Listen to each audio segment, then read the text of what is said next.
പ്രിയമുള്ളവരെ, ഞാൻ ഹരീഷ് ആർ നമ്പൂതിരിപ്പാട്. ഹരിതവന പാഠശാല. ഈ കഥ കേൾക്കൂ. ഹരിതവനം നിശബ്ദമായി ആരെയോ കാത്തു നിൽക്കുകയായിരുന്നു. മരങ്ങൾ പോലും എന്തൊക്കെയോ ശ്രദ്ധിക്കുന്നത് പോലെ. കാടിൻ്റെ നടുവിൽ വള്ളികളാൽ ചുറ്റപ്പെട്ട ഒരു ചെറിയ വിദ്യാലയം. അതായിരുന്നു ഹരിതവന പാഠശാല.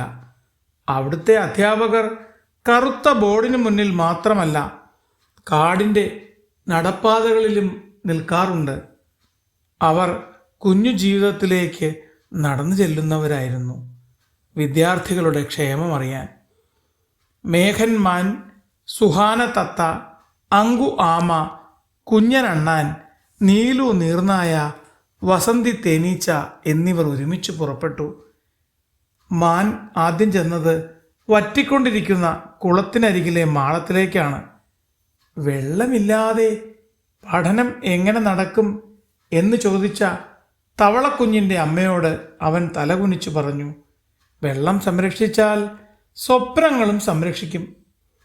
അങ്കു ആമ ചെളിക്കുളത്തിനരികിലെത്തി പ്ലാസ്റ്റിക് കഷ്ണങ്ങൾക്കിടയിൽ പുസ്തകം വായിച്ചിരിക്കുന്ന ആമക്കുഞ്ഞിനെ കണ്ടപ്പോൾ അവൻ്റെ കണ്ണുകൾ നിറഞ്ഞു. പാഠങ്ങൾ മാത്രം മതിയെന്ന് കരുതരുത്, ഭൂമിയെ സംരക്ഷിക്കുന്നതും പഠനമാണ്. സുഹാന മരങ്ങളിൽ പാർക്കുന്ന രക്ഷിതാക്കളെ നോക്കി പറഞ്ഞു, വൃക്ഷങ്ങൾ പുസ്തകങ്ങളാണ്. അവ വെട്ടുമ്പോൾ നമ്മൾ അറിവ് നശിപ്പിക്കുകയാണ്. അതിനൊരിക്കലും സമ്മതിക്കരുത്. അവർ ചിറകടിച്ച് അംഗീകരിച്ചു. കുഞ്ഞനണ്ണാൻ വിത്തുകൾ ശേഖരിക്കുന്ന കുഞ്ഞുങ്ങളെ നോക്കി പുഞ്ചിരിച്ചു. നിങ്ങൾ മണ്ണിൽ ഒളിപ്പിക്കുന്ന ഓരോ വിത്തും നാളെയുടെ പ്രതീക്ഷയാണ്. നീലു നീർനായ മലിനമായി ഒഴുകുന്ന നീരൊഴുക്കിനരികിൽ നിന്ന് പറഞ്ഞു, പുഴ പഠിപ്പിക്കുന്ന ഏറ്റവും വലിയ പാഠം ഒരുമിച്ച് ഒഴുകുന്നതാണ്. വസന്തി തേനീച്ച പൂക്കളുടെ കുറവിനെക്കുറിച്ച് പറഞ്ഞു, നാം പൂക്കളെ സംരക്ഷിച്ചില്ലെങ്കിൽ ഭാവിക്ക് മധുരമുണ്ടാവില്ല. അടുത്ത ദിവസം അവർ വിദ്യാലയത്തിൽ ഒത്തുകൂടി. കുഞ്ഞുങ്ങൾ പഠിപ്പിക്കുമ്പോൾ ഭൂമിയെയും പഠിപ്പിക്കണം. മേഘൻ പറഞ്ഞു, പുസ്തകത്തിനൊപ്പം പുഴയും മരവും പക്ഷിയും പാഠ്യവിഷയമാക്കണം. അങ്കു ആമ കൂട്ടിച്ചേർത്തു.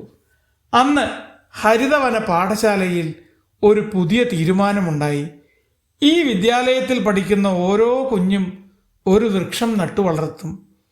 ഓരോ ക്ലാസ്സുകളായി തിരിഞ്ഞ് ഒരു കൊച്ചരുവിയെങ്കിലും സംരക്ഷിക്കും.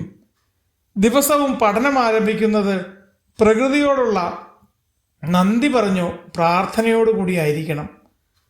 അന്ന് രാത്രിയിൽ ചെറുമഴ ചാറി. മണ്ണ് പുഞ്ചിരിച്ചു. ഹരിതവനം മനസ്സിൽ പറഞ്ഞു, എൻ്റെ കുഞ്ഞുങ്ങൾ അറിവ് നേടുന്നു. എനിക്കിനി ഭയമേയില്ല.